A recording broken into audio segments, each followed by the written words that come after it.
Shalawama, Shalawama. I'm Dr. Yasapa. Let me check the stream, y'all. I was talking away, talking. I don't even know if it's been in the if it was being recorded. Shalawama, Jerice. Good to see you. Shalawama. Let me check, y'all, to see if everything I've been talking about was recorded or what was streamed or not, rather. Give me 1 second.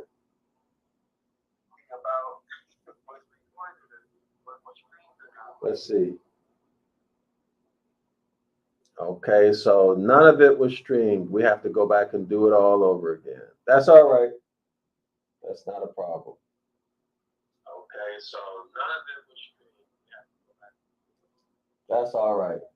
Okay, so again, I'm Dr. Yasapa. Welcome to Astrotheology. This is our 48th.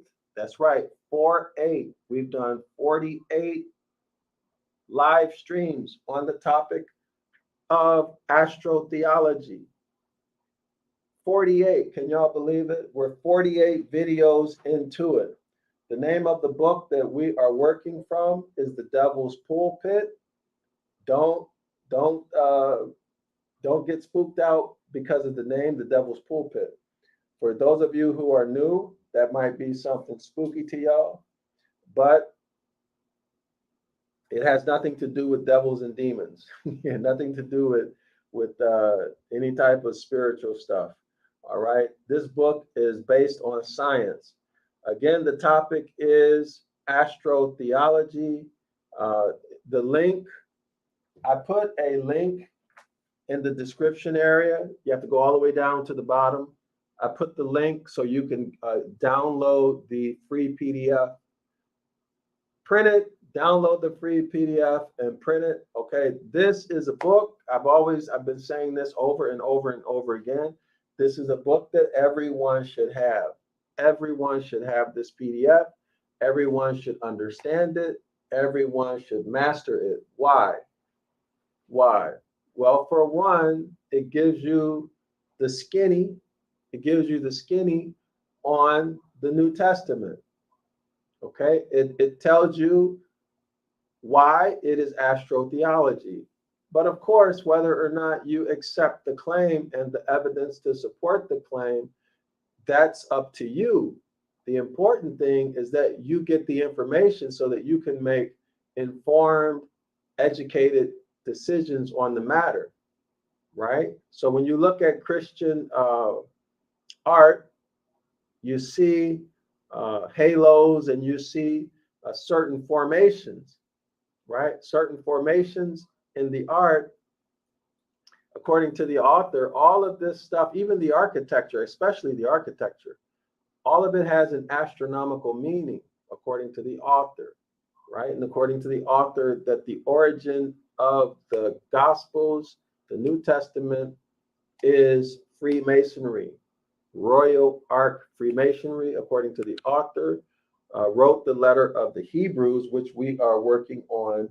In this video, we're going to go further into the letter to the Hebrews, which the author has already told us that it was written by the Royal Ark Masonry, right? And it can only be understood.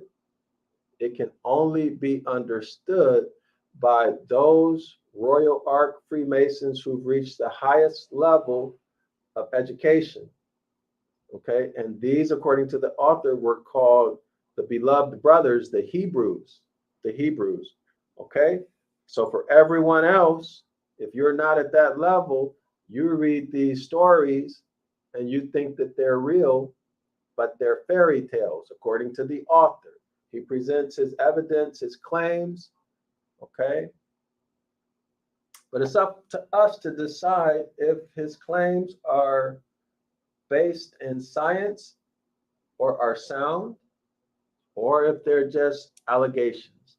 All right. So we have to make those decisions ourselves.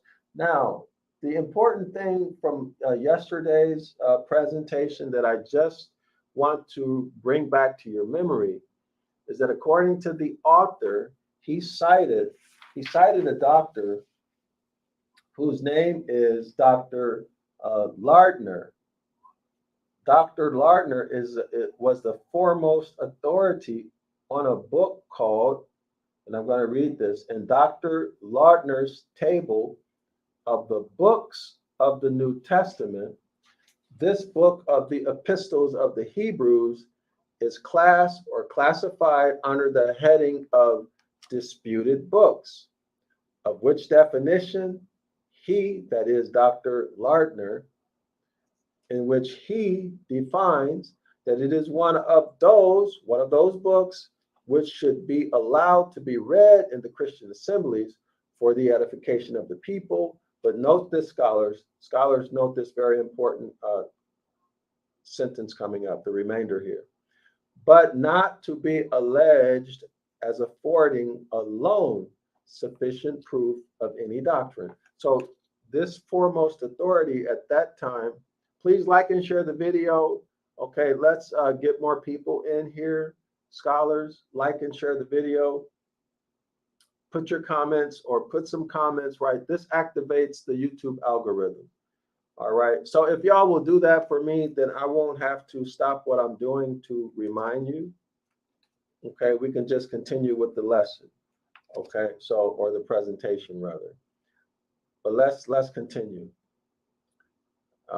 In Dr. Lardner's table of the book of the New Testament, this book of the Epistle to the Hebrews is classed under the head of disputed books, of which definition he defines that it is one of those books which should be allowed to be read in Christian assemblies for the edification of the people, but not to be alleged as affording alone sufficient proof of any doctrine. So this foremost authority just told that the book of Hebrews is not an authentic book that should be included in the Gospels. Y'all got that, scholars? This is what he said. He said that it can be read in the Christian congregation or Christian assemblies, but the book of Hebrews by itself is not sufficient to support or prove or deny any Christian doctrine. So that means, according to the author, any doctrine in the 1800s or even today, based upon his authority, that uses the book of Hebrews to prove it is invalid, because you cannot use the book of Hebrews to prove a doctrine. This is really big news, scholars. Really, really big news. Let me repeat that. As a matter of fact, let me not repeat it. Let me read what the author wrote again, because it is not Dr. Yasapa who's saying this. It is Dr. Lardner. Let's read the paragraph again. In Dr. Lardner's table of the book of the New Testament, this book of the Epistle to the Hebrews is classed under the head of disputed books. So in other words, it's a disputed book, should not be in the Bible. Okay, so again, let's continue. It's classed under the head of disputed books, of which definition he, that is Dr. Lardner, defines that the book or the letter to the Hebrews is one of those books which should be allowed to be read in Christian congregations. Well, why? If it's a disputed book, if it doesn't belong there, why should it be read in the Christian congregations? Well, he answers that. He says it should be read for the edification of the people, to build them up, right? The edification, but not to be alleged as affording alone sufficient proof of any doctrine. So there's nothing in the book of Hebrews that can be used to claim the truth or be used as proof of truth regarding any doctrine. Now, whatever the issues people have with religion in 2022 had nothing to do with the issues of the early 1800s, specifically 1831. Okay, so he's not biased. This author, this author, Dr. Lardner. Understand that according to the author, the book of Hebrews cannot be used to prove or dispute any doctrine. It is worthless for that matter because it is a disputed book. It doesn't belong there. The only purpose it can serve is to build up the people. It cannot be used to support or deny a doctrine. Hebrew Israelites and Christians, you must come to understand this. All right? All right. So let's continue. Let's continue. The author goes on to say, but not to be alleged as affording alone sufficient proof of any doctrine. But not to be alleged as affording alone sufficient proof of any doctrine. That was a quote, y'all. That is, as I, that's the author speaking, that's the Reverend Robert Taylor speaking. That is, as I, the Reverend Robert Taylor, understand the definition.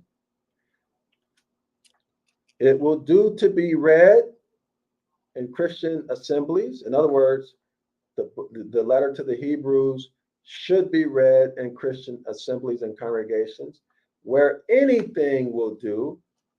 Y'all understand what the author just said here? The author is saying that, well, you can read the letter to the Hebrews in Christian congregations, but you can also read Dr. Seuss, or you can also read Star Trek, or you can read 48 or whatever colors of gray or shades of gray, whatever that real popular book, Men Are From Mars or Women Are From Venus. You can read anything. Let's continue. Let's let the author speak. That is, as I understand, anything will do, right? Any book we just mentioned for the edification of the people. Or you can read any book, or you can read anything for the building up of the people. That is, as I, that is the Reverend Robert Taylor, understands it, the building them up, the building up of the people. Like blockheads. Shalom, Jimmy, good to see you. Good to see you. Building them up like blockheads, right? Blockheads are idiots, hard-headed people. Read the Christians any book, read them anything that will make them stupid, that will make them into a blockhead. Build them up, engineer them, teach them, use animal husbandry, use whatever type of, well, let's say public education. Use the public education system. Use Christianity to build them up into being blockheads, idiots, people who, when they hear science, and I'm not saying that science is always right by far, because I don't accept that science is always right at all. Science is a religion these days.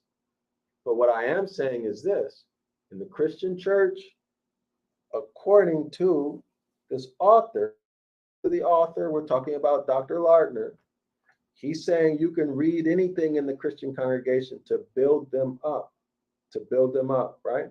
Now, Reverend Robert Taylor is saying that the purpose of reading the letter to the Hebrews is to make the Christians into blockheads, stocks, chattel slavery, slaves. Let me see.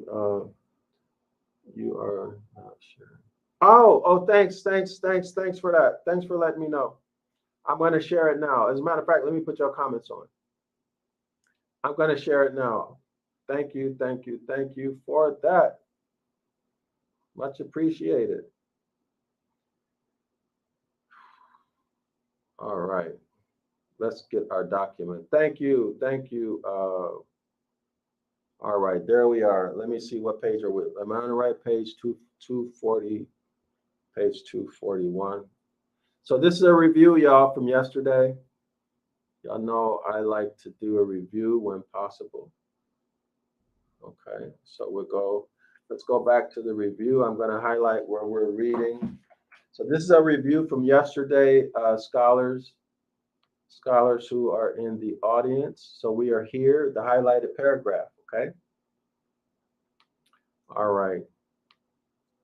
Let me ask y'all, do I need to go through this again? Or are y'all good? Do I need to read this again? Universal message. Jerice, do I need to read that again? Or does everyone understand and we can move forward? Tell me what y'all want me to do. If I don't hear anything, then I'm going to move forward. But this is, like and share the video, y'all. Please share the video. Let's get more people in here to get this message out. Nobody is talking about Freemasonry. Nobody wants to take the chance or to expose themselves to the potential danger of exposing this book. This book has been around. It was published in 1857, y'all. Nobody has touched this book in the Hebrew Israelite community or the Christian community. Why is that? Why is it they can pull out all of these old books, 200-300-year-old books, but no one has pulled this book out? Why is that? Because they don't want you to know. That's the straight answer. They don't want you to know. All right? They do not want you to know. But I am showing you, I'm presenting this information to you. All right? Because we must know. All right. So nobody put anything in the chat. So I am going to keep going. All right. I'm going to keep going. The author continues. That is, that is Robert Taylor, the author of this book, understand the definition, it will be to read in Christian assemblies where anything will do. So again, you can read the 48 or whatever colors of shades of gray. You can read Dr. Seuss. You can read Mork and Mindy, or you can read the letter to the Hebrews, or you can read them the letter of the Hebrews. Why? Why? Here's the answer. Why? The highlight. There's the answer. Why? For the edification of the people. Read them anything. Doesn't matter what you read them. Read them anything. For the edification of the people. That is, that's the Reverend Robert Taylor. That is, as Robert Taylor understands it, the building them up like blockheads, idiots, stocks like chattel, sheeple, 14th Amendment citizens, denationalized Moors, Negroes, Hispanics, blacks, and colored, and stony heart, into pedestals. Pedestals are steps. Build the people up, engineer them so that you can make a staircase to walk up their back to achieve your goals in life, to achieve the lifestyle you want on their backs. Build them up. The last part of the sentence says, for the priest to play the deity on. Y'all see it, the highlight? You're building them up so that the priest can play the deity on you. All right. So in other words, the priest is going to tell you what to do, when to do, and extract all of your resources, your wealth. All right. So that's a really, really important bit of information as in terms of review from the 47th presentation, which was Freemasonry. All right. So now let's continue. Let's go to page 42, where we will begin. Oh, there's something here too I want to bring back to your all mind, but I'm not going to go into it heavily, okay? The last paragraph, the author brings to our attention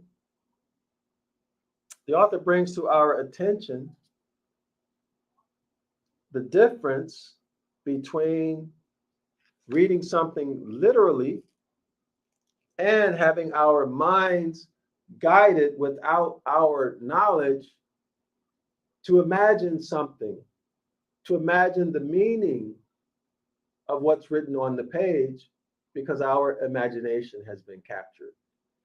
The author, if you take a look at the highlight, the author draws our attention to in these last days. Literally, in these last days means yesterday, the day before, or the day before that, so on and so forth, right? But when your imagination has been captured, like all of ours is or was captured, when you see in these last days, your mind is automatically gonna go to end time prophecy, the last days, right? Everybody see that? The difference between reading something literally, you see it for what it is written on the page, and having your imagination captured without you being aware of it. And all of a sudden you read something on the page and your imagination goes running away with it to imagine whatever they want you to imagine. All right, so from my point of view, this was those 2 points were the most interesting points. But what about you guys? What about you guys? What was most interesting from your point of view? I think that's more important than what's most interesting from my point of view. All right, so let's go back to our document. All right, let's go back. We can begin. Let me take a look at some of these messages. Universal message says, I say we review it again, that the audience see it. Okay.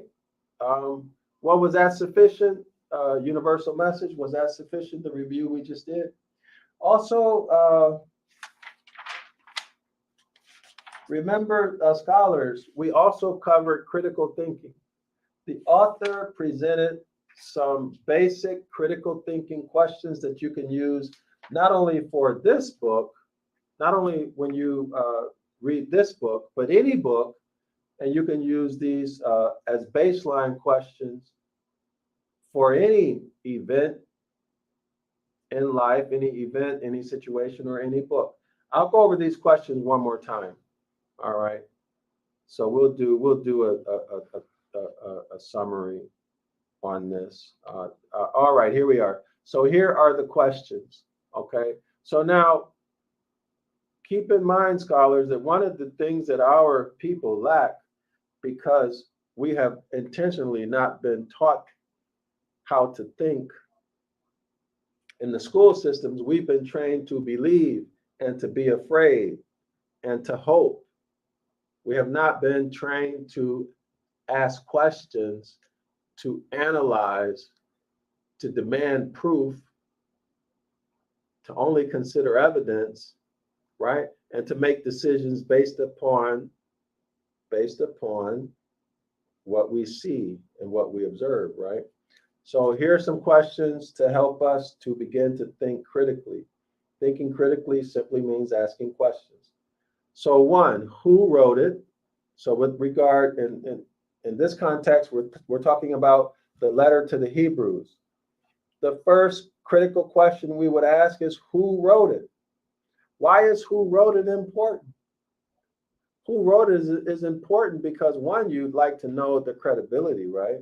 Or at least have some type of idea about their credibility, who they are, what they're associated with, what their motivations might be, right? You need to know if they're credible, not from some authority's point of view, but from your point of view.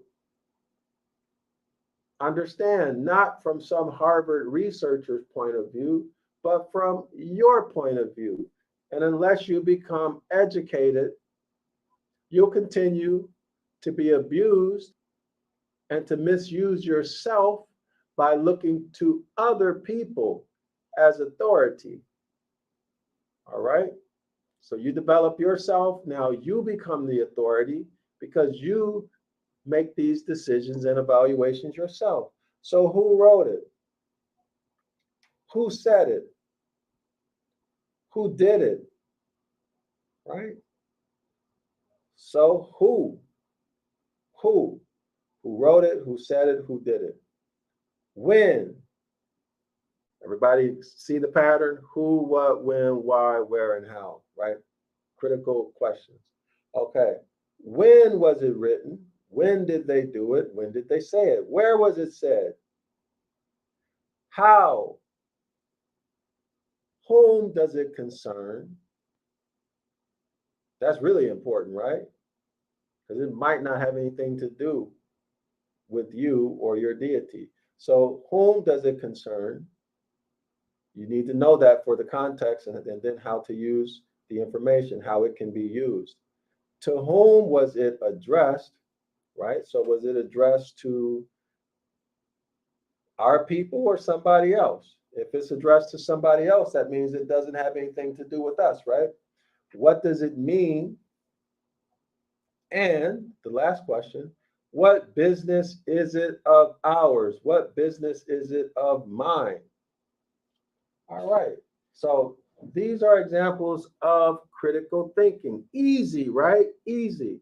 It only takes practice to learn these skills. It only takes practice and confidence. All right. So now let's continue. Let me find the page that we are on. I think we're on page, we're on page 240. We did Solomon and thus the man is asked what it is. Okay, we're on page 44, I think. Yeah, 44. Yeah. Okay. So we did this. All right. So we're going to start here. I think we read this paragraph yesterday, but let's go through it again. Okay.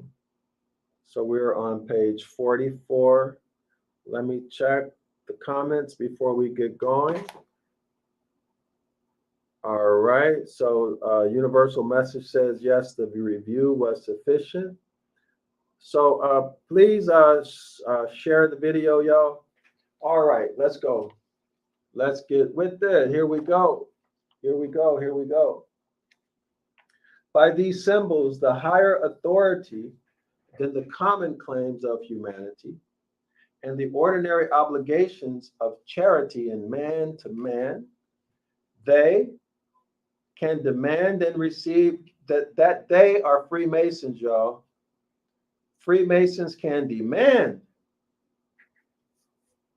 Didn't say ask for, can beg. Freemasons can demand. Y'all understand the difference between demand and ask for or hope for? Freemasons can demand and receive assistance from each other. Can you imagine somebody coming to you and demanding something from you, y'all? Okay, but that is the right and proper thing. Let's continue. They can demand and receive assistance from each other in all their distress and inconveniences. Okay, so let me ask y'all a question. How many people know people who, when they see someone else in need, let's say they see another Yasharala man or woman, they're in need, or they suspect that they're in need and they do nothing, or the person asks them for help and they look down on the person and then they don't help, or they help them and hurt them at the same time. Y'all know what I mean? Like they'll do some help and then go tell everybody what they did for this. Oh, so-and-so came to me, needed help, and I did this and I did that, right? Injure the person. How many of our people are behaving in this toxic way? Plenty, right? Plenty. Plenty are behaving in this toxic way. Plenty are. All right. But imagine if we stop that. And when someone asks us for something, or if they demanded something from us, we would not feel offended because they demanded, but we would help them because they're entitled to our help. Why? Because the team is more important than the individual. The nation is more important than the individual. This is the mindset of the Freemasons, according to what the author is writing, and that is their power. They stick together. They do things for each other. Therefore, people are willing to sacrifice. They're willing to sacrifice on behalf of the Masons. What if we did that as a nation? All right, let's continue. And in fact, well, that's another story. Let's continue with the reading. All right, the author continues, and each good Mason will fly to the relief of his brother Mason as an obedient son, S-O-N, to the command of an affectionate father, as the right hand of one's own body will come up to the assistance of the left, and that without any regard of country, age, condition, character, or religion of the Mason, who has thus need to be assisted, but solely and exclusively in virtue of consideration that he is a Mason. What if our people, Yasharala Moors, all Moors, what if our people were to say, you know what? Your religion doesn't matter. Your doctrine doesn't matter. You follow me? Your doctrine doesn't matter. If you are in need, I'm going to help you. No questions asked.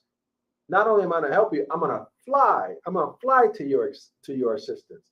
Do y'all see the power in this? This is the source of Freemasonry power, because they stick together. They're not divided by religion. They're not thinking so selfishly that if you have a problem, they're not going to help you. In fact, they're going to step on you. No, they're going to run to your aid. That's why they stick together, because everybody knows that if you got a problem, the next Freemason, your quote unquote brother, is going to run to your aid, no questions asked, and give you everything that you need, regardless of what country you're in. So the Hebrew Israelites hating Africans, right? Or what's that other guy's name? There's another guy, he makes movies, but he's making differences between people, or foundational Black Americans, I think that's what he calls it, foundational Black Americans, and people who come from the islands or who come from Africa. Y'all see all of these divisions. Do y'all see what's happening here? Why our community is so messed up? People won't work with you because you don't share their doctrine, or you're in one Hebrew Israelite camp, they're in a different Hebrew Israelite camp. Y'all follow?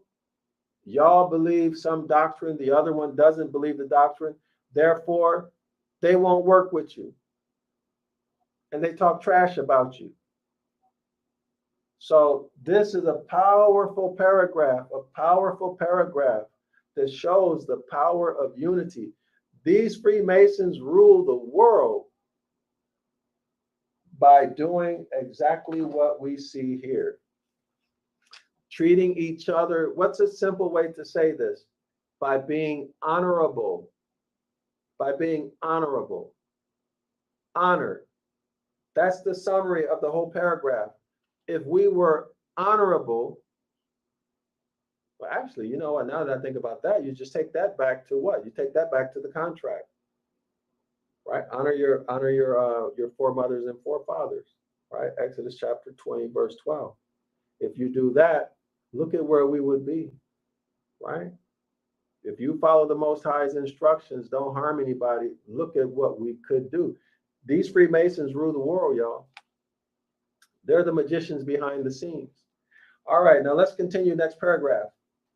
It reads, the moral uses and moral fitness and propriety of such an institution, if ever there were a fitness and propriety in it, must necessarily be diminished, and the institution itself grow into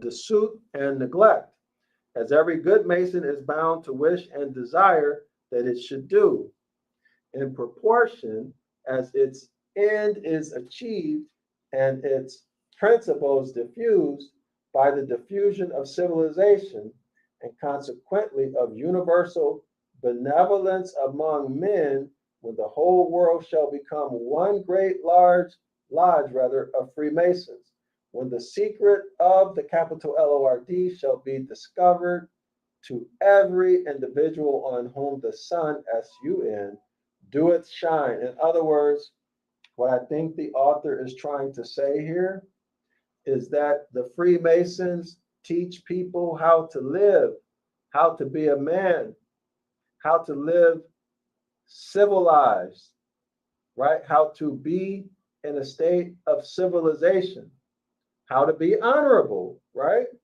How to be honorable. Let's continue. As it exists at the present day, it is a slander upon any reason and a disgrace to humanity. Boys and lubberly garçons in a drunken frolic, and for the mere joke of the thing, may have been betrayed into the first ceremonies of the idolish mummery. But sure I am that there is not a sensible and honest man on earth who, when reminded of such a proof of his boyish folly as his having become a Mason, will not hang his head and own himself ashamed of it. A Freemason is another name for a fool professed. Wow. Y'all hear that?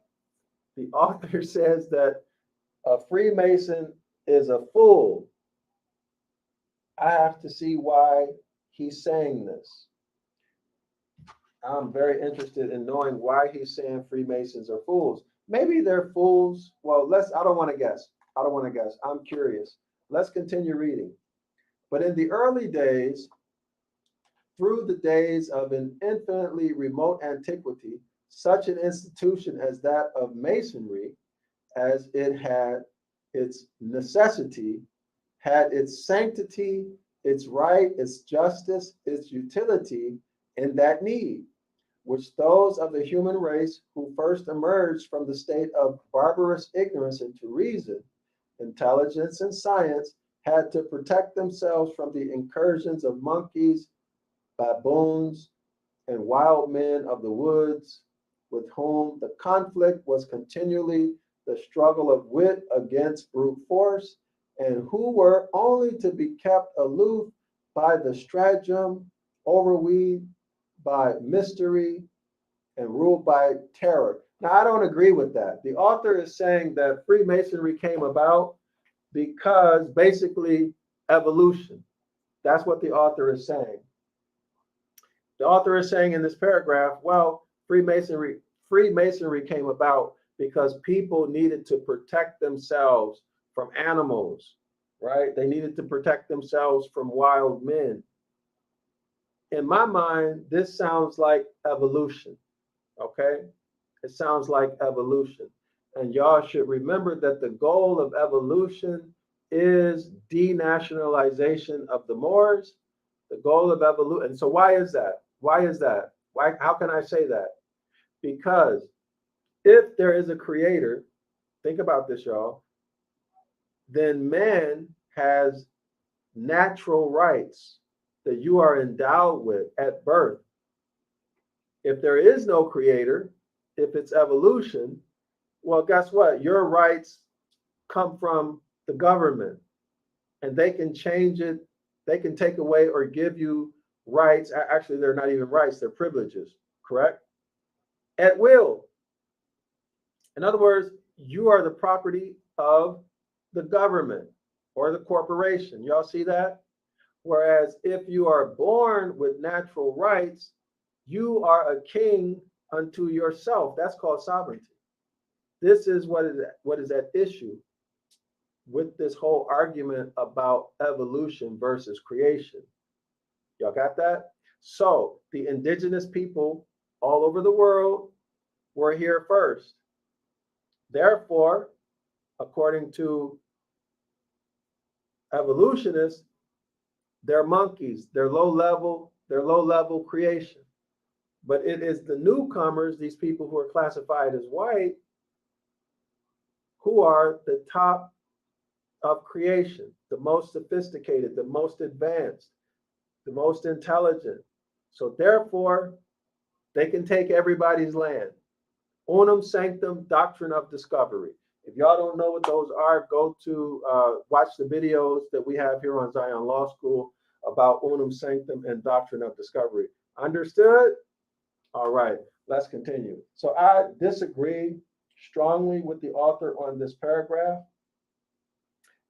In my opinion, these people came together, the so-called the Freemasons. They probably came together because they had a common goal they wanted to achieve, and they were intelligent enough to know that the best way to achieve goals is to come together as a group, and you learn and you study and you act as a group, right? That's common sense. That's what people do today, right? But there's nobody out here. But anyway, let's get back to the book. So I disagree with that. What about y'all? Do y'all agree with this author here on the purpose of the origin of Freemasonry, why it came about?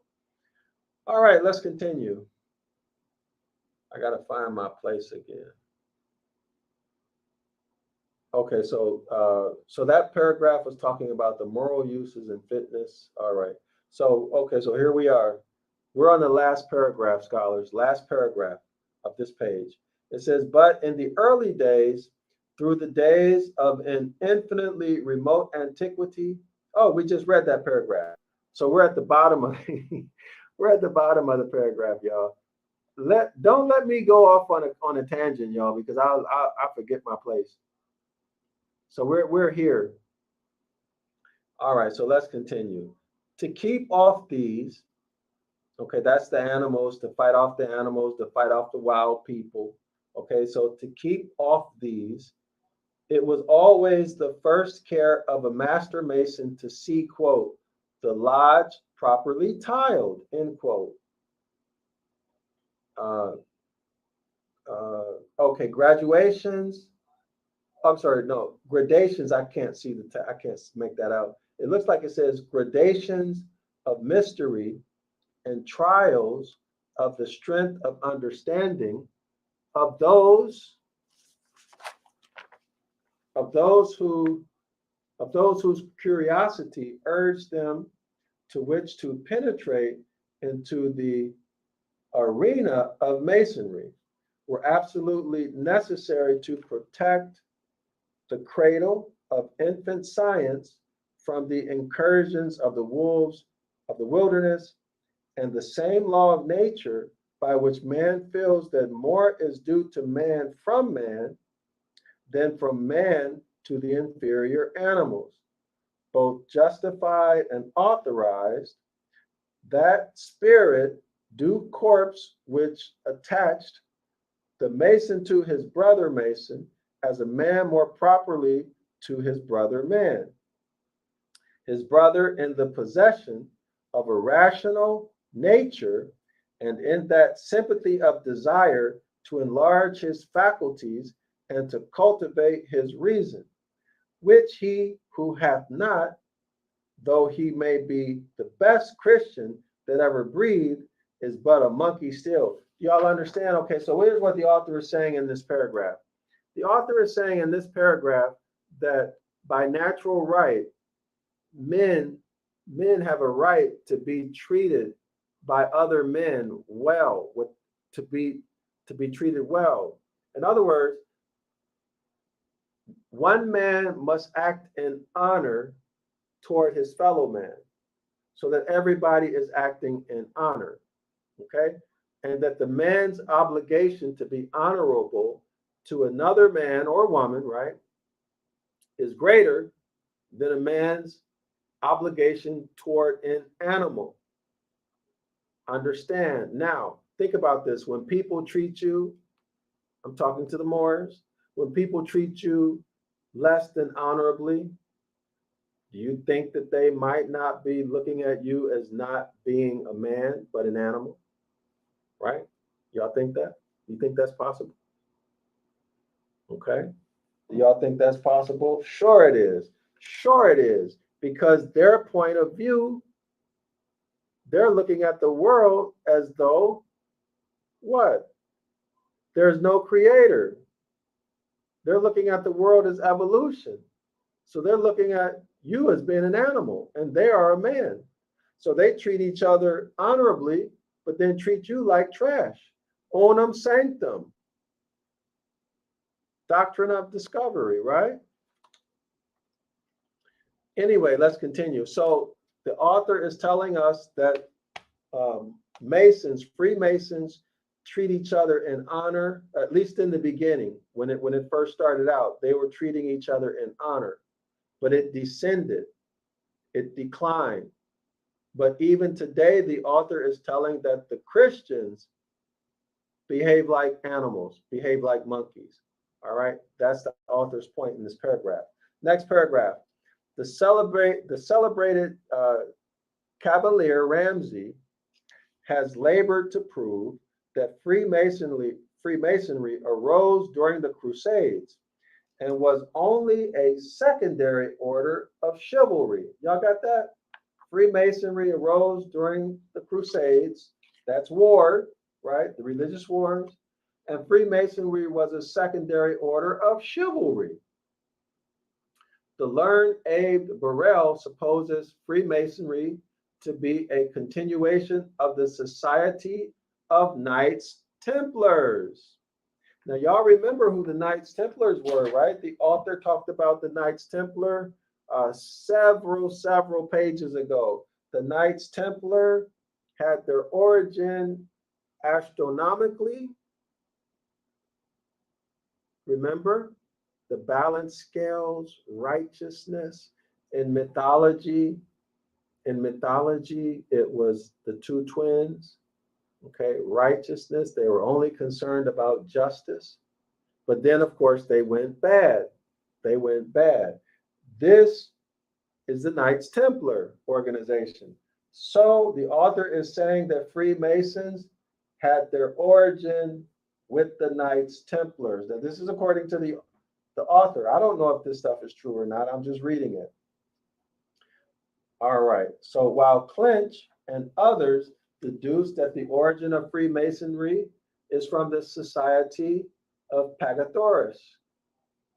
In the course of these lectures, however, with the aid of further discoveries, brighter lights, and juster principles and critical research than have heretofore been brought. Now, heretofore been brought, the year was 1831.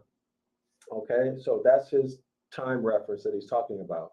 All right, so with critical research than heretofore have been brought to bear on this curious subject, I pledge myself to be the cat out of the bag, to leave no part of the mysterious secret unexposed. He's making big claims, y'all. He's telling he's going to spill the beans on everything about Freemasonry. So if you want to know about Freemasonry, stick around here. You're going to get it in this series of videos. If you want to know the origin of Freemasonry, according to the Reverend Robert Taylor's research, who is clearly, admittedly, a secret society member. He was one of them. He said he's going to spill the beans. So stick around and tell your friends to come. He writes, I pledge myself to let the cat out of the bag, to leave no part of the mysterious secret unexposed, but to flash resistless conviction on the minds of Masons themselves. In other words, the author is saying he's not going to just tell you their origin, their true origin, no speculation, but he's going to tell you how they think, because he's gone through the training. He's going to let you inside of the Freemasons' minds, that they are absorbed from their oath of secrecy, that they are absolved from their oath of secrecy, and that they know nothing that we don't know as well as they, and that they have nothing left either to conceal or betray. All right, so that means the cat's been let out of the bag, y'all. We got to see. We got to see. Like and share the video, y'all. Like and share. If you haven't already subscribed, please subscribe. And then also, if this is your first time here, I want to say welcome to you. And those of you who are day ones, Of course, special welcome to you all. Next paragraph. I shall prove Freemasonry to be the combined result of the Egyptian, Jewish, and Christian superstitions. Uh-oh, y'all got that? I shall prove Freemasonry to be the combined result of Egyptian, Jewish, and Christian superstition. So what do we know right away in terms of its origin? Freemasonry had to happen either during or after Babylonian captivity, because that's when the religion Judaism first started. So now we have some idea of the time frame, right? And who these players might be. Still involving our ancestors. Jeremiah 8, chapter 8, the dark priesthood. Everybody clear on that? Let me check the comments, see if anything happening. So I don't see anything in the comments, y'all. What's going on? Why are the comments so empty? Let me know. Are y'all bored with this topic? If y'all don't want to go through Freemasonry, maybe we shouldn't do this. If it's going to be silent, if there's by the lack of activity in the comments section, if nobody's liking and sharing the videos, it's sending me a message that nobody wants, or that you all are not interested in this, and there's no need for me to present the information here. If y'all not interested, especially, and the only way I can tell if you're interested or not is by what's happening in the comments section. That's the only way I can tell if anybody's interested. All right. So I'm going to use the feedback from the comments and the subscriptions, and if people are sharing, to determine whether or not I'm going to continue with these Freemasonry lessons. Okay. Because if nobody's interested, this is a waste of my time. So let's continue. I don't have time to waste. All right, so let's continue. On the evidence hereafter to be adduced, no one shall be able to doubt that the Ellucians and the Dionysians mysteries, modeled as they were upon the mysteries of Isis and Osiris of Egypt, have passed over into the mysteries of the craft of Freemasonry. I think everybody knows this today. And that they were formed at first for scientific purposes. Y'all see that? So our ancestors had good intentions, and then there were rebels. Okay? Freemasonry was formed for science. Okay? All right. And not science as a religion, but science, real science. And that they were formed at first for scientific purposes, though subsequently made the vehicle of the doctrines of the Egyptian mythology. Y'all got that?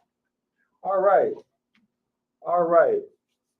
Subsequently made into mythology. So we talked about this yesterday. We talked about anthropomorphism, where natural phenomena is presented, written about, spoken about as being humans or human-like. Another term is personification, right? Personification. So the author is again telling us that natural things like weather, the sun, the stars, these things were deified. Springtime, they were anthropomorphized, given the character of a living person. Okay, this is what the author is telling us. And of course, the priests put themselves as the intermediary between the deity, who really is no deity at all, but is only natural law, right, and the people. And then they enslaved the people again. I know I've repeated this many times, but they enslaved the people by capturing the people's imagination. The way they captured the imagination is through, of course, connotative linguistics. All right, Universal Message writes, definitely have an increase in subscription.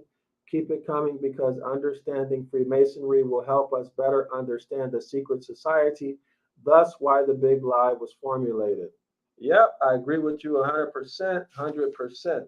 Thanks for that comment, y'all. Also remember, these comments activate the YouTube algorithm, so more people will get the video, okay? And we have to return as a people, not individually, as a people. That's when we get the big benefit, right? But anyway, let me read this paragraph again for emphasis. On the evidence hereafter to be adduced, no one shall be able to doubt that the Ellucian and Diocesian mysteries, okay? So if we have a researcher in the house, they can do some research on the Ellucian and how do you pronounce this? Oh, Dionysian mysteries, the Ellucian mysteries and the Dionysian mysteries. You can do a presentation, put it together, and then come to me and you can do a presentation of what these mysteries are. Nothing long and drawn out, but a 10, 15-minute presentation. Let the people know. On the evidence hereafter to be adduced, no one shall be able to doubt that the Ellucian and Dionysian mysteries, modeled as they were upon the mysteries of Isis, Osiris of Egypt. What this is saying is this: the Diocesian mysteries and the Ellucian mysteries have their origin in the mysteries of Isis and the mysteries of Osiris, okay? And that these mysteries have passed over into the mysteries of the craft of Freemasonry. Y'all got that? So in other words, Freemasonry copied the mysteries of Ellucian and Dionysian. The Freemasons copied the Ellucian mysteries and Dionysian mysteries. And they, in turn, copied their stuff from the mysteries of Isis and Osiris. Is it clear, everybody? That's what happened. All right. Man, you know what? Being in Mexico is challenging in many respects because you see things. Damn. Oh shoot. Hold on, y'all. Because you see things that trip you out, Like, for example, give me 1 second. You see all kind of bugs. You see all kind of bugs and rodents. It's normal here, And some of the bugs are big and really weird looking, right? And one of them just came near me. It kind of shocked me. I wasn't expecting it, so please excuse me. All right, so that threw me off. I'm back together now. Give me a second, please. All right. Okay, so we go to the next page. How long have we been going? All right, so we still got time. I got to get the next page ready, y'all. Okay, those who were initiated into the Ellucian mysteries. So let me tell y'all too, there's power in knowing the origins of things. There's power in it. It also takes away the power that some people hold over you because you're ignorant. Takes the fear out of it, gives you courage, right? If you know the origin, you can say, oh, they just full of it, right? Okay, so let's continue. Those who were initiated into the Ellucian mysteries were bound by that most awful engagements to conceal the instructions they received and the ceremonies that were performed. Y'all got that? So they couldn't tell anything about the ceremonies or the knowledge that they were gaining. None were admitted as candidates till they arrived at a certain age. Now remember, y'all, we're talking about the Ellucian mysteries. We're talking about the Ellucian mysteries, okay? Continue. None were admitted into the Ellucian mysteries as candidates until they arrived at a certain age, and particular persons were appointed to examine and prepare them for the rites of initiation. And this is something that we lack in our community, y'all. We should actually have rites of initiation. Okay? Those are actually very, very important. Let's continue reading about the Ellucian Mysteries. Those whose conduct was found irregular were rejected as unworthy of initiation into the Ellucian Mysteries. Sufficient words were communicated to the members, such as the Giblum, the Chibellum, Moaban, and Begelgal in modern Masonry. Grand officers presided over their assemblies. Their emblems were exactly similar to those of Freemasonry. So y'all, Freemasonry just copied everything. And the candidate advanced from one degree to another until he received all the lessons of that, what they call wisdom and virtue, which the priest could impart. So is that clear, y'all? So the degrees are based upon lessons that they have to master. So you master all of the lessons or the knowledge of one degree. Once you master that, then you get to go to the next degree. This is what the author is telling us.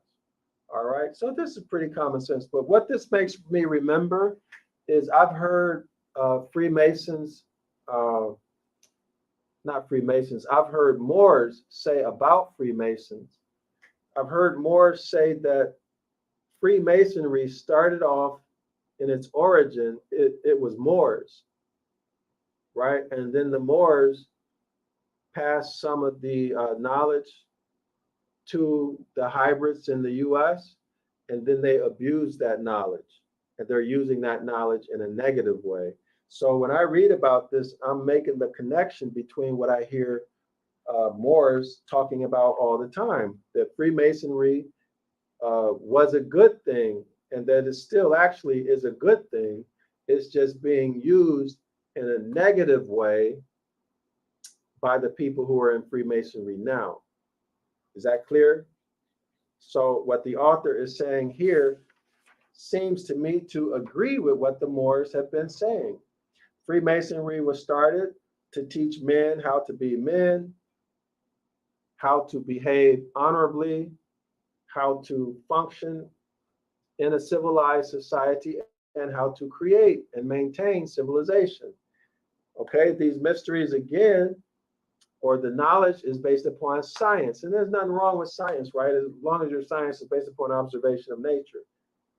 But again, according to the author, there were some rebels. There were some rebels. Okay. All right. So just in summary, Freemasonry copied its knowledge, its ceremonies, and everything else from the Ellucian Mysteries and from the Dionysius Mysteries, who in turn, in other words, the Seleucian and Dionysians copied their mysteries from the mysteries of Isis and Osiris of Egypt. That is the origin that the author is presenting to us. Okay, so Freemasonry just plagiarized everything. Let's continue. Actually, you know what? Let me rethink about that. Let me restate that, y'all. I just remembered something. I've heard some Moors say that Moors came out of the Egyptian priesthood. Moors came out of the Egyptian priesthood, and so that's how they got the knowledge, because they were amongst the priests. Okay, this group of Moors. Okay, now I have no reason to believe that they were bad, right? But I don't know the date. I don't know the date. I don't know. But anyway, for those of you who are interested, you can ask some Moors who are knowledgeable about this, but there are Moors who were of the priestly class, and they had this information, okay? But I'm sure, actually, now that I think about it, I'm sure that it was a long time after that the rebels came in. So let me clarify that. I'm sure that it was a long time after that the rebels came in. And I know that because of the etymology, but that's another topic in itself. But etymology is powerful. When you look at the origin of the words, you can place them in a chronological time. But the problem is that you have to trust that the chronological time is correct, right? But anyway, let's continue, y'all. Let's continue. Next paragraph. The terms Jews, oh, here we are. Let me highlight because I went off on a tangent again. The terms Jews, Judea, right? That's not a nation, that's a religion. Israelites, Isis, Ra, and El, and Hebrews, those who crossed over. And Hebrews is a corruption of Iber. Let's continue. The term Jews, Israelites, and Hebrews were designations of those who had passed on to the highest dignities in these holy mysteries. And hence, the epistle to the Hebrews literally is an epistle to Freemasons, that is, to the higher order of the initiated into the craft of the mysteries, quote, the free and accepted Masons, end quote, who, if Christians would but read their book with a mind to observe what it is that they do read, which they never do, they would see that the Hebrews and this epistle or letter to the Hebrews is not addressed to any national community. It's not addressed to the house of Yasharallah. That's what he's saying. A bloodline, a nation. But it is addressed to a mystical and religious fraternity only. Dr. Yasapa did not say that. The author said that. Whose members might consist as societies of Freemasons, may, of men of any and every country. Whose members might consist as societies of Freemasons, may. So in other words, Freemasons come from every country, every walk of life, of men of any country, any nation, any language upon earth, as, quote, there were dwelling at Jerusalem Jews, devout men of every nation under heaven, end quote. Okay, all right, there we go. Religion, okay, religion. Correlated again with Jeremiah chapter 8, verse 8. Interesting thing about this too is this point. Why are they attracting, recruiting people from every nation on earth? Why do y'all think they're doing that? Because they want to have power and control and influence in every nation on earth, right? That's why. That's why they're doing it.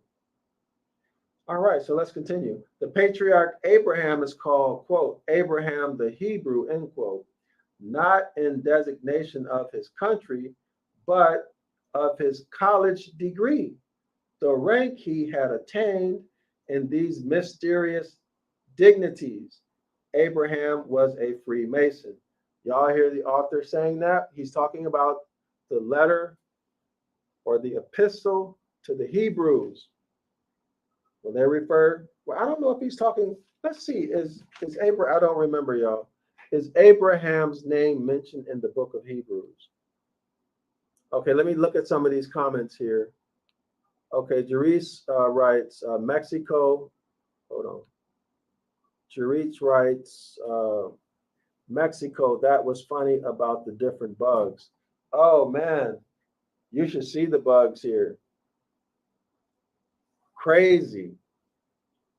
All right. Okay.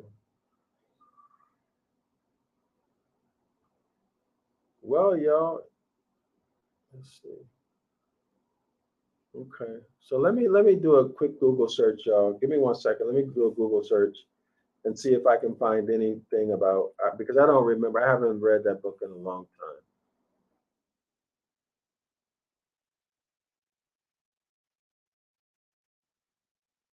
Give me 1 second. Isn't it interesting how he's saying that Abraham, uh, not the Hebrew, was talking about basically his college degree. Abraham, the let's say the his degree, let's say master's degree, bachelor's degree, associate degree, doctorate degree, right? Abraham, the Hebrew, in terms of degree. That's very interesting. I would have never thought about that. Okay, so I see in Hebrews chapter 11, it says, by faith, Abraham. And then let's see, Hebrews chapter 11, 17 through 19, by faith, Abraham. So let me see if I can find the phrase Abraham the Hebrew in the book of Hebrews.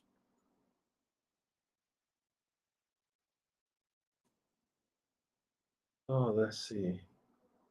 Abraham.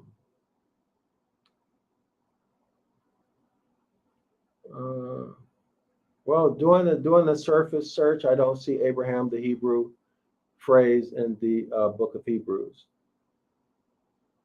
Okay, but I do see Abraham in Hebrews chapter 11, verse 17, and Hebrews chapter 11, verse 8. Uh, okay, so so that's all I see.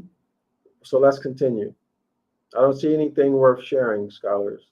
So let's continue. Let's continue. Okay, so universal uh, message writes Hebrews chapter 7. Okay, so let me do a screen share for that.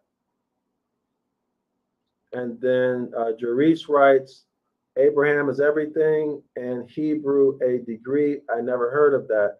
Neither have I, but it's definitely interesting, isn't it? Universal Message says, yes, Hebrews 11, verse 8 through 9. Okay, so let's do a Google search for Hebrews 7, 1 through 10. Let me pull it up real quick. Hebrews chapter 7. Let me pull it up. Give me 1 second, y'all. I'll do a screen share in a second. Give me 1 second. So we're going to look at this in the NIV. Yeah, that's very interesting.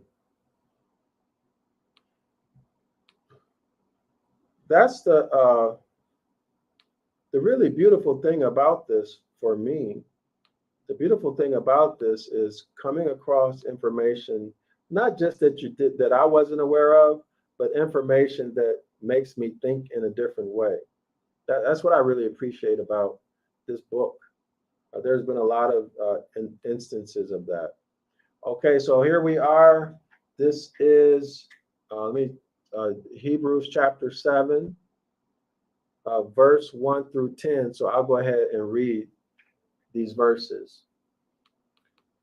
Hebrews chapter 7, 1 through 10 in the NIV reads, this Melchizedek was king of Salem and priest of the Most High. He met Abraham returning from the defeat of the kings and blessed him. And Abraham gave him a tenth of everything. First, the name Melchizedek means king of righteousness. Then also king of Salem means king of peace, without father or mother, without genealogy, without beginning of days or end of life, resembling the son, S-U-N, of capital G-O-D, he remains a priest forever. Isn't that interesting, y'all? Melchizedek remains a priest forever, but then the Christ figure is also holding the same position. 4, just think how great he was. Even the patriarch Abraham gave him a tenth of the plunder. Now the law requires the descendants of Levi who become priests to collect the tenth from the people, that is, from their fellow Israelites, even though they also are descended from Abraham. This man, however, did not trace his descent from Levi, yet he collected a tenth from Abraham and blessed him who had the promise. I remember talking to someone, y'all, who there are some Hebrew Israelites who believe that there's an Abrahamic covenant. Okay, I'm sure y'all probably heard of these people, but here we see what appears to be a promise, right? But anyway, I just think that's very interesting because of the implications of a covenant and a promise. Those are different things, right? A contract and a promise. All right, so 7. And without doubt, the lesser is blessed by the greater. In the one case, the tenth is collected by the people who die, but in the other case, by him who is declared to be living. One might even say that Levi, who collects the tenth, paid the tenth through Abraham, because when Melchizedek met Abraham, Levi was still in the body of his ancestor. All right. Anyway, so I did not see it there. I didn't see Abraham the Hebrew. Okay, so Jerice writes yes. Jerice writes yes. And let's see. Universal Message writes, some religious sects will tell you Melchizedek is a metaphor for the Christ. Yeah, I can see that. I can see how that would be possible, because that needs to be explained, right? That needs to be explained. All right. So let's wrap up this last paragraph on this page, y'all. So let me stop the share and I'll bring up the document, our PDF. So let's bring up the PDF. You know, I really enjoyed this. I really, really enjoyed these presentations. You know, the topic is it's a tough topic, but it has to be done. You know, I'm sure lots of people are hating me for presenting this, but you know, it is what it is, right? We got to do what we got to do. Some of us are called for it. Others of us are not. So here we are. We'll begin reading here. All right. So please like, share the video. Okay. Like and share so that other people can learn. Let's begin reading. If you will only look into the order of the arrangement of the books of the New Testament, you will see that the epistle to the Hebrews is not arranged with the epistle to the Romans, the epistle to the Corinthians, or the Colossians, the Thessalonians, etc., which designated the Christians inhabiting Rome, Corinth, Colossae, Thessalonica, and so on. But it, that is the book of Hebrews, or the letter to the Hebrews, is set apart by itself. But the letter to the Hebrews is set apart by itself, coming after all the epistles that were addressed to particular communities or particular persons, and constituting, therefore, no epistle, properly so speaking, but a general discourse, the meaning of which would only be understood by that higher order of Freemasons, who, let me repeat that, who, though they are neither called Freemasons nor Hebrews in any part of the discourse itself, are addressed by the title, which signifies the same thing as Freemasons, that is, holy brothers. Let me repeat that. Holy brethren, partakers of the heavenly calling, end quote. That is, quote, fellow craft Freemasons, end quote. So according to the author, the phrase in the letter to the Hebrews, the phrase, quote, holy brethren, partakers of the heavenly calling, end quote, is referring to, quote, fellow craft free Masons, end quote. Y'all got that? Let's go over the author's rationale. Let me check the chat first. What do y'all think about what the author just said? Let me check the chat. Let's have some comments about the author's reasoning here. Let's take a look at his reasoning. All right, I'm going to read it again, okay? Pay attention to the author's reasoning. If you will only look into the order of the arrangement of the books of the New Testament. So the author is saying, if you look at the sequence in which the books appear, 1, 2, 3, 4, 5, 6, right? It's going to tell you something. That's what the author is saying. If you will only look into the order of the arrangement of the books of the New Testament, you will see that the epistle, the letter to the Hebrews, is not arranged with the letters or with the letter to the Romans, the letter to the Colossians, the letter to the Corinthians, the letter to the Thessalonians, etc. So the author is saying that's strange that the letter to the Hebrews is not following or between or in that group, right? He continues, which designates the Christians inhabiting Rome, Corinth, Colossae, Thessalonica, and so on, right? That's where those Christians were. So all those letters appear grouped together. Okay.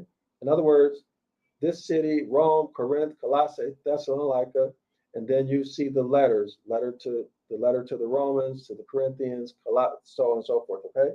But he's saying that the letter to the Hebrews is not grouped like that. So let's continue reading.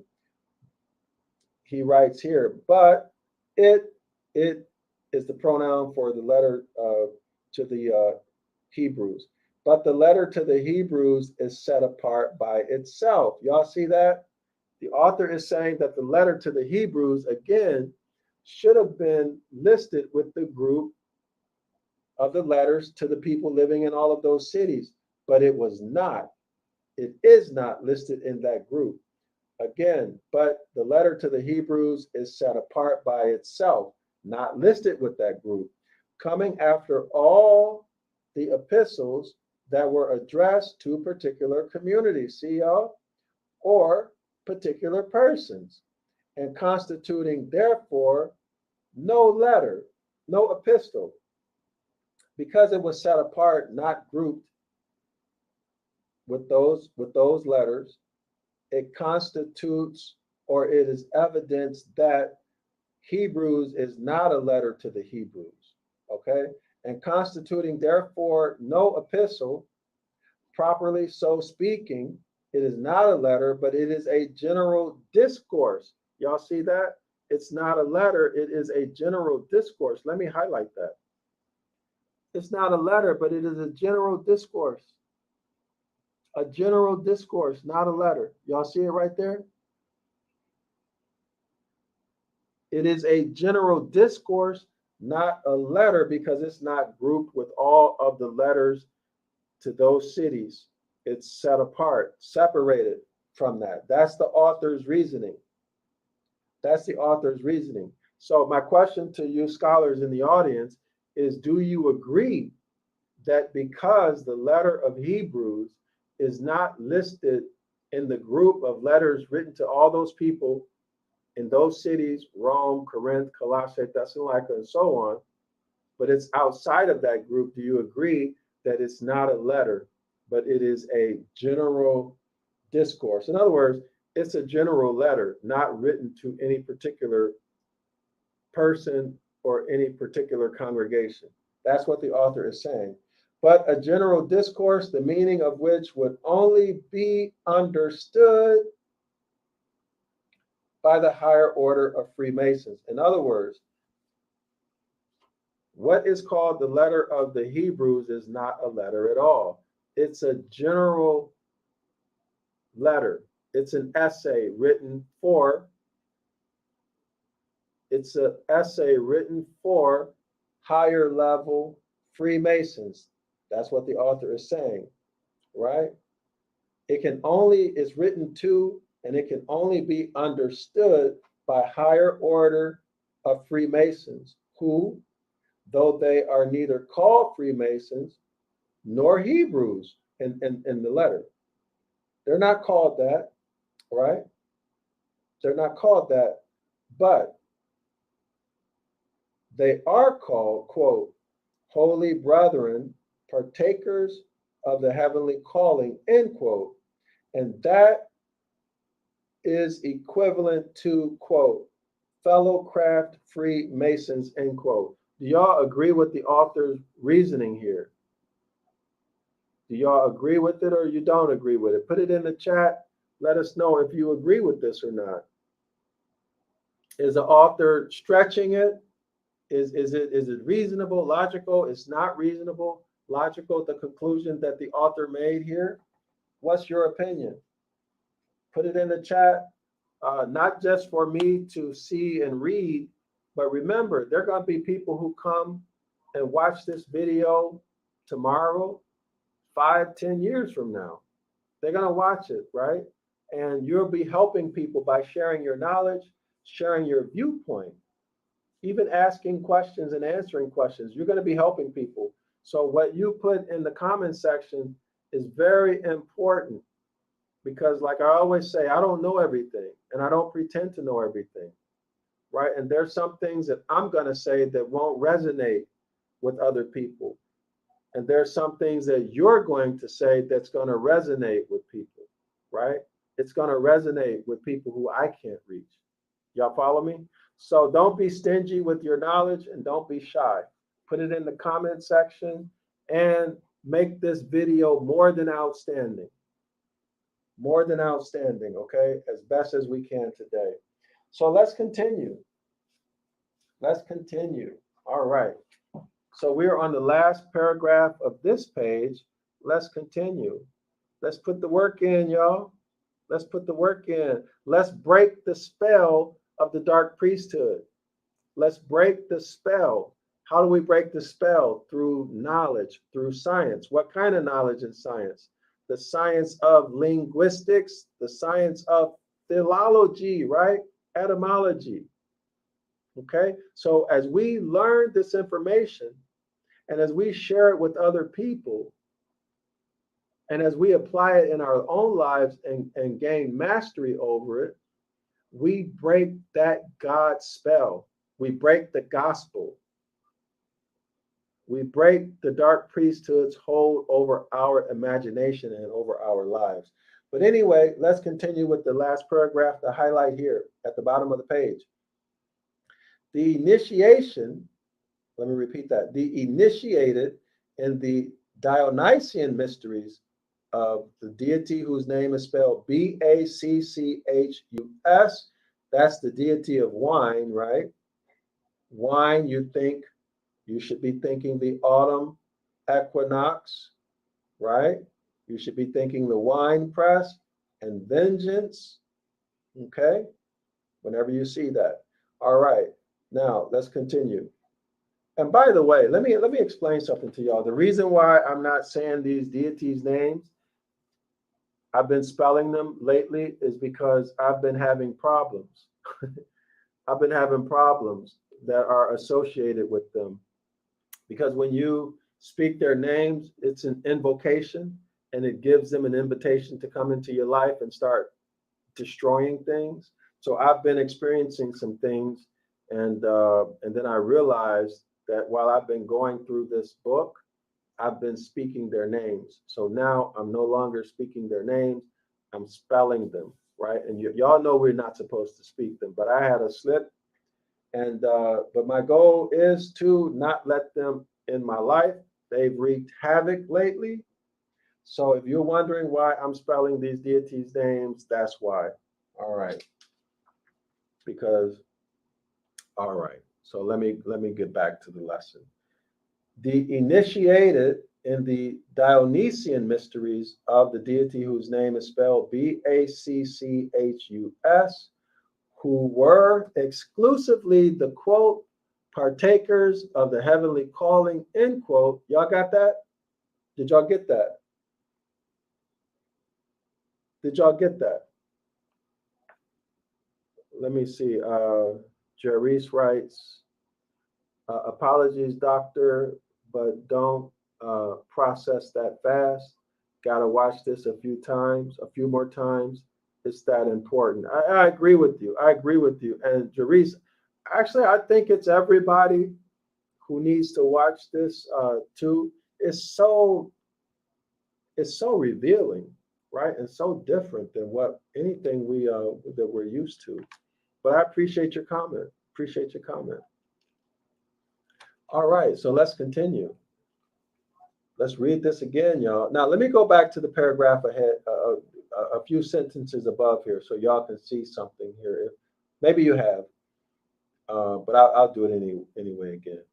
It says here, it says, are addressed by a type. Let me highlight it so y'all can follow.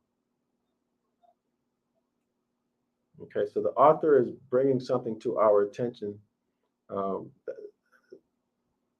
Okay, so we're here. See where it says holy brethren? It reads here, it reads, they are addressed by a title which signifies the same thing as Freemasons, that is, quote, holy brethren, partakers of the heavenly calling, end quote. That is, quote, fellow craft Freemasons, end quote. Now, next paragraph. The initiated in Dionysian. So up until this point, we have been talking about the Ellucian Mysteries. Now we are talking about the Dionysian Mysteries. Everybody recall? Remember that Freemasonry copied the Ellucian Mysteries, which we just read, and the Dionysian Mysteries, which we're about to consider now. And then both of those, they copied their stuff from the Isis Mysteries and the Osiris Mysteries. Okay? All right. So now the initiated in the Dionysian Mysteries of the deity who's, well, we already discussed that deity, who were exclusively, y'all got that? Who were exclusively, quote, partakers of the heavenly calling. All right. So now we see that these mysteries of the wine deity are partakers of the heavenly calling. Okay? That comes from the Dionysian mysteries. Now we just read the paragraph below where it said, holy brethren, partakers of the heavenly calling. So we have two, holy brethren, one, and then two, partakers of the heavenly calling. Okay? So now, partakers of the heavenly calling comes from the Dionysian mysteries. So let's continue. Partakers of the heavenly calling possessed for exclusive privilege of building temples and theaters in Asia Minor.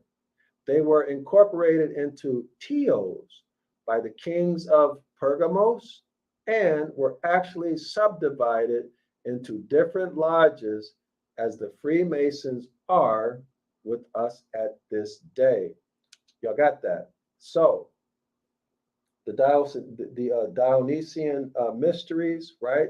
That involves the deity of wine. They call themselves exclusively, right? Partakers of the heavenly calling.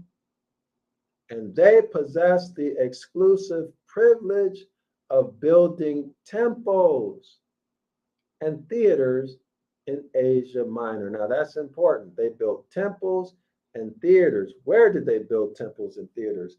In Asia Minor. So we would expect in the architectural design of these temples, we would expect to see expressions of what?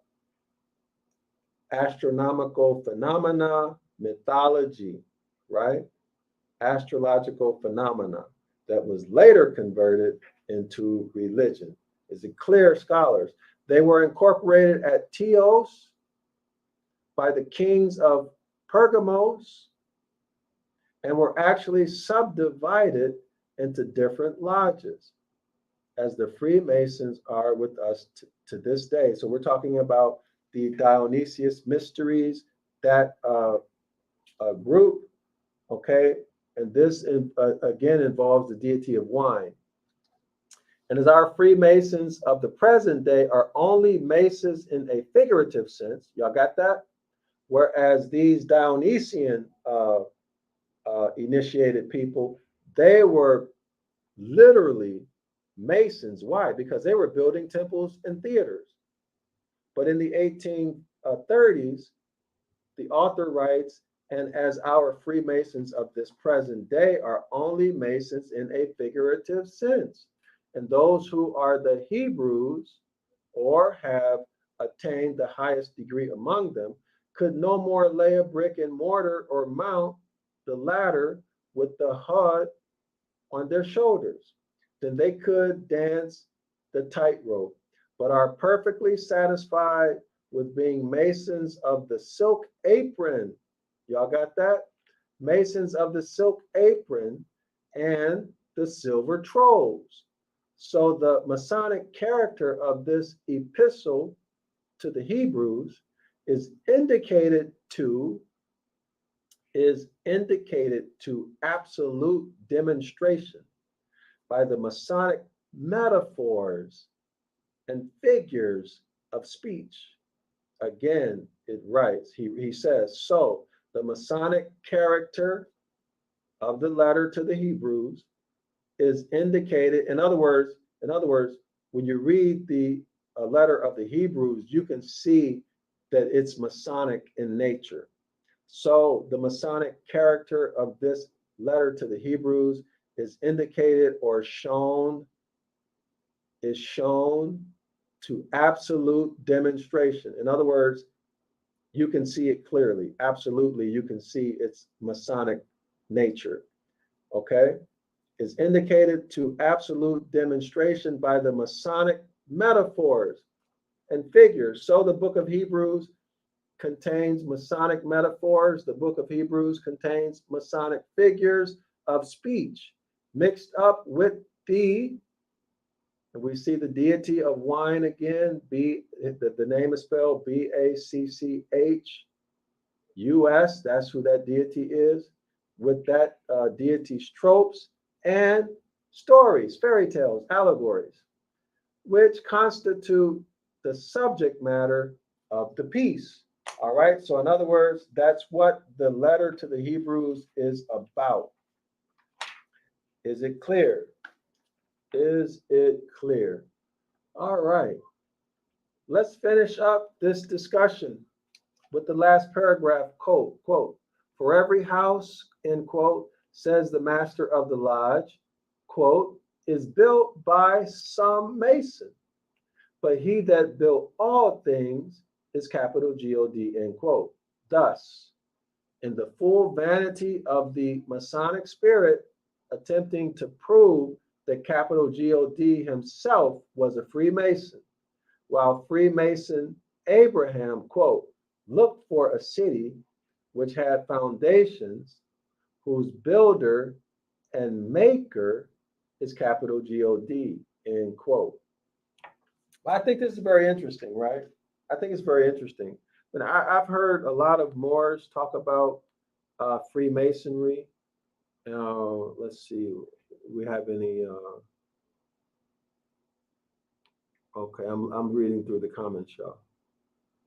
All right. So yeah, I've heard a lot of Moors talk about how Freemasons were these very, very, very brilliant mathematicians, architects, and other types of builders, and that it was Moors, these Freemasons who were Moors, who built all of the castles and all of these buildings that are now being used, or they've been converted into Catholic churches and other types of cathedrals and things like that, that these were our ancestors who built them. And that only makes sense, right? Especially when you know the history of let me rephrase that. When you know that these buildings are very, very old, extremely old, then you know the current occupants of these buildings could not have built them, right? And if they did build them, there's no evidence of it because the way they build now has nothing to do, is totally unrelated to those ancient megalithic structures, right? So this was a very interesting presentation. We didn't get into the mechanics of astrotheology, but the author is now taking us into the origins of Christianity. That's what this sermon part one, Freemasonry, is about. It's about the origin of Christianity, okay, or the Gospels. So, in my opinion, the author has not made a strong case. Let me rephrase that. The author has not implicated the bloodline house of Yasharallah into any bad or wrongdoing. The author has made a case fairly well, in my opinion, that religion is involved in Freemasonry, and that Freemasonry has a lot to do with the Gospels, okay? But I don't know how that's going to play out yet. This is just the first sermon. This is the first sermon, y'all. So this is lecture one on Freemasonry. We got like a page. We got like a page and a half or 2.5 pages. Let me see. No, we have 2 pages. We have 2 pages to go before we finish part one of the lecture on Freemasonry, and then we'll begin. So we'll finish that tomorrow, I'm sure, and then after that we'll begin the second lecture on Freemasonry. Okay. Now there are 4 lectures on Freemasonry, so that means that this is a very important topic, right? Because there are 4 lessons or 4 lectures in the book on Freemasonry. So we're going to be dealing with Freemasonry for a while, y'all. Okay. So let me see. But I'm only bringing this up to say that Freemasonry appears to be, because of the number of pages devoted to this in the book, it appears to be a very, very important topic in terms of being able to understand astrotheology.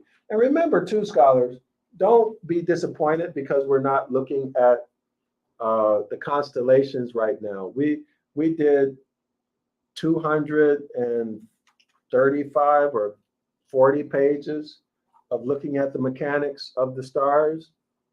And now the author wants to make his case based upon the association of Freemasonry with the New Testament. Okay, so let's be patient and let's learn what the author is trying to teach us. And so let me say thank you. I'm rambling now, I guess, but don't be discouraged.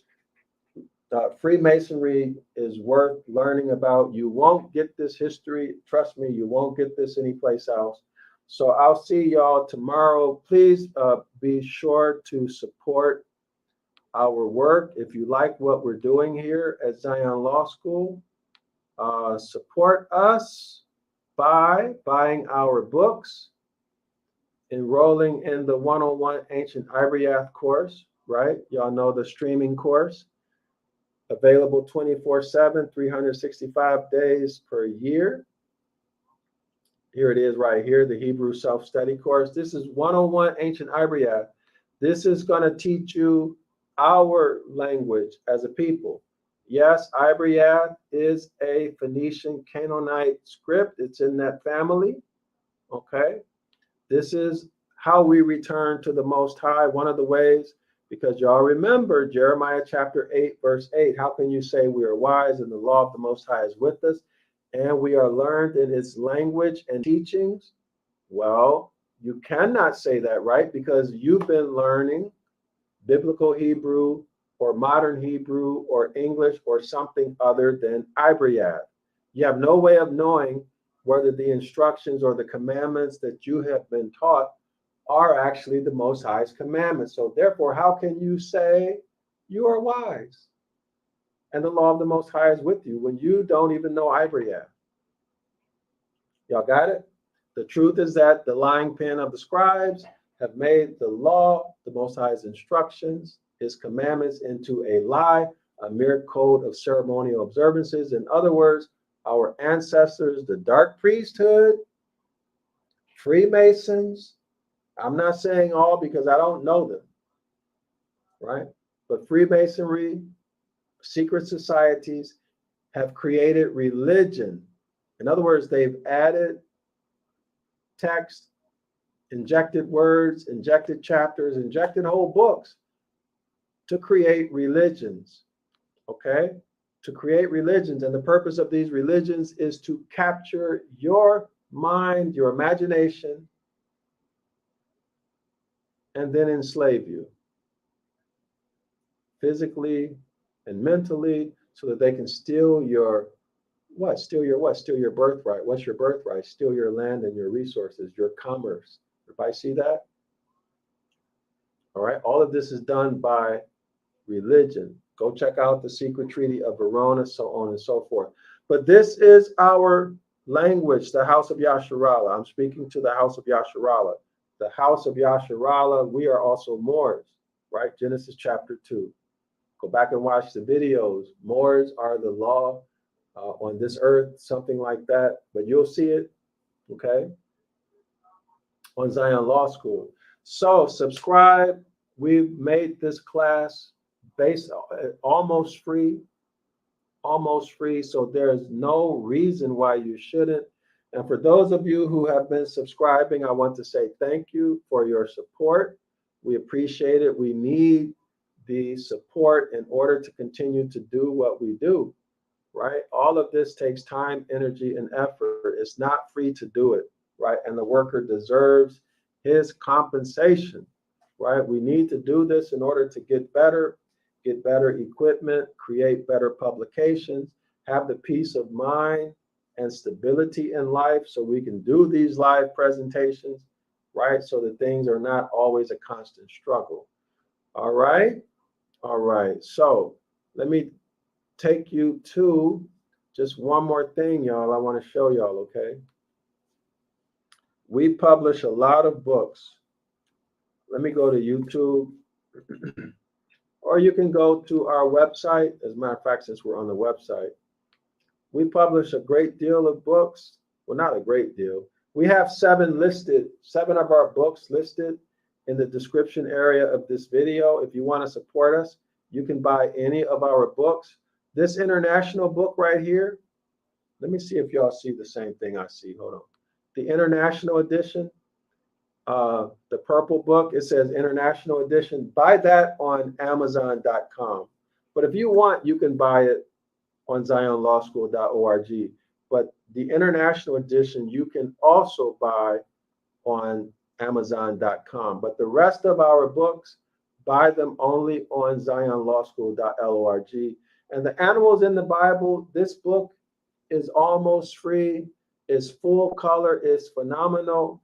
I really, really want y'all to get the books for your children. It's only $9. It's 4 colors. It's going to tell you the names of the Bible in Ibaryath, teach you how to pronounce them, right? So support us for the work that we do. If you want to give a one-time donation or a recurring donation, you're also welcome to do that. You'll see our link in the chat. Okay, so let me show you where you can find links to everything. Okay, give me 1 second, y'all. Give me 1 second. All right, so you're seeing some of our books. All right. So this book right here, this is what we use in our Saturday class. I almost forgot to mention it. So y'all are invited to come Saturday, 10 a.m. Eastern Standard Time. It's free, but make sure you read the description of the course before you come, okay? This is the course textbook, Deuteronomy Chapter 28. I Can Read Biblical Phoenician Hebrew Volume 3. You don't have to buy it, but if you want to support us, you're more than welcome to buy it. You can come to class. Oh, here's a picture of it. I didn't realize it was there. You can come to class, right? Here's an example of what one of the chapters look like. So you can see our Ibaryath. You can see our Ibaryath, right? You can see it, what it looks like, and you see the English beneath. And we take you through all of this. So you'll see the Ibaryath word, right? We provide you with the transliteration. We provide you with the part of speech, right? When you come to class on Saturday, 10 a.m. in the morning, you'll learn about this stuff, y'all, and you'll develop the ability to do what the author, what we've been showing you through reading this book, what the author has done. You'll develop that same ability to do it yourself, okay? You see, we have multiple translations. We use multiple lexicons, right? This is a very, very thorough class, a very thorough class, right? And as you can see, we go through each and every verse. We look at every word in every verse scientifically, right? We look at its pronunciation, transliteration, part of speech. We look at how it's rendered by multiple Bible versions, and we look at its etymological meaning, right? And we use a couple of different sources for that, and we do it for every word. And we also go through the grammar rules. We go through the morphology, step 1, step 2, step 3, step 4, and explain everything, all right? And you don't have to pay to come to this class. You can come twice. It's free. Why would you not come? I don't understand. I don't understand why you wouldn't come to this class for free, you know? And so anyway, it's there for y'all, right? And the 101 Ancient Ibaryath course, that's also there for you. All right, so looking forward to seeing y'all Saturday. Looking forward to seeing y'all Saturday, 10 a.m. Eastern Standard Time. It's not going to cost you anything to show up, right? You don't have to pay for anything. You just show up and you learn. Show up and learn, all right? But I do want you to order this 911 Ibaryath Rescue book, okay? The international edition. I do want you to order that. And I want you to order Animals in the Bible for your babies, also for your teenagers and for yourself. This is a beautiful book. You can see the Ibaryath here, and then below that, you can see how to pronounce it, the word, right? And then you can see the English, the meaning in English, okay, the rendering. You can see that. But this is a full color, glossy book. It's a beautiful book, and you're going to learn a lot. Visual learners will really love this book. Now, this 911 Ibaryath Rescue book, this is to be used as a companion to the 101 Ancient Ibaryath course, okay? Use that with the 101 Ancient Ibaryath course. That's this course right here, right? Use it with this course. So buy that, subscribe here. You see, you can try it out for $1 for 1 day and then only $10 per month. No contract, cancel anytime. This is a very complete introductory course. And it's not boring. Trust me, it is not boring. This course will have you, well, you only get out what you put into it, right? That's with anything. But if you put the time and the effort into this course will have you at a higher level, all right? All right, so for those of you who are interested in knowing what the Bible says, what it really says in the original language, this is a class that you need to take. Don't deny yourself. All right, y'all. I'm done. I'm done. Jerice writes, Universal Message writes, thank you, Dr. Yasapa, for your dedication. Shalom, brother. Jimmy, thank you, man. I appreciate that very much. That makes me feel real good, man. Thanks for that. And I appreciate your dedication too. Really do, bro. All right. Jerice writes, yes, sir. Thank you. Thank you, Jerice. Much appreciated. Much, much appreciated. Let's see. All right. I'm tired, y'all. Let me check. Hold on. Let me check to see what's happening, y'all. So please like and share the video. I almost forgot to mention that. Yeah, like and share the video. Make sure, help me get other people to subscribe, y'all. If the work is good, the work that I'm doing is good. If you're learning, let me know. Let me know. Send me feedback, right? Send me feedback. And the way to do the feedback is everything I just mentioned. All right. So we're at it already 2 hours. And I don't want the video to be too long. So I'm going to sign out right now. I'm tired. And I'll see y'all tomorrow. Same time, 9 a.m. Eastern Standard Time. 9 a.m. Eastern Standard Time. And bring somebody with y'all. And also, you know what? Tomorrow, tell me some stories. Are y'all talking to people? Are you all talking to people about what you're learning? Having discussions with your little ones, with your man or your woman, whomever. Let me know if this information is making a difference in your life, or if you're able to use it or not. And if you tried to use it, how? Let's just have a discussion. Let me know what's happening in your lives. All right.